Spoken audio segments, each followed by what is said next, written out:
پی آئی اے کی شامی شہر حلب سے آنے والی پرواز کراچی میں لینڈ کر گئی۔ قومی ایئر لائن شام میں محصور 165 پاکستانیوں کو لے کر وطن پہنچی۔ دمشق ایئرپورٹ پر اسرائیلی بمباری کے بعد یہ پروازیں منسوخ ہو گئی تھیں۔ پاکستانی شہریوں کی بڑی تعداد شام میں پھنس گئی تھی۔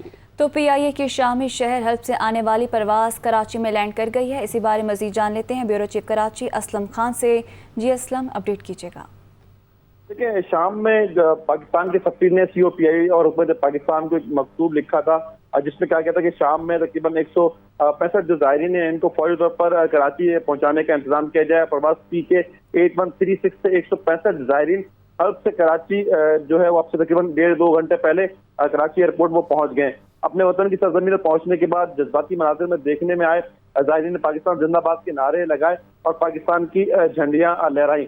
اب مشکل حالات میں وطن واپس پہنچانے کے شاندار انتظامات کرنے پر حکومت پاکستان اور پی آئی اے کا شکریہ ادا کیا گیا، جو شام میں جو مسافر جو ہے وہ پھنسے ہوئے تھے۔ دمشق ایئرپورٹ پر بمباری اور پروازیں منسوخ ہونے کا یہ معاملہ تھا، جس کے بعد جو شام میں پاکستان کے سفیر ہیں انہوں نے یہ استدعا کی تھی کہ پی آئی اے کا طیارہ شام بھجوایا جائے۔ یہ کہا گیا تھا کہ جو شام کا شہر حلب ہے وہاں پر بسوں کے ذریعے مسافروں کو پہنچایا گیا تھا، کیونکہ دمشق کا جو ایئرپورٹ تھا وہ پرواز قابل نہیں تھا۔ پہلے ان مسافروں کو حلب پہنچایا گیا، آج پی آئی اے کا طیارہ حلب پہنچا تھا، جس کے بعد ان 165 مسافروں کو، پاکستانی مسافروں کو کراچی واپس پہنچایا گیا ہے۔ جی بہت شکریہ اسلم خان، ہمیں اپڈیٹ کر رہے تھے۔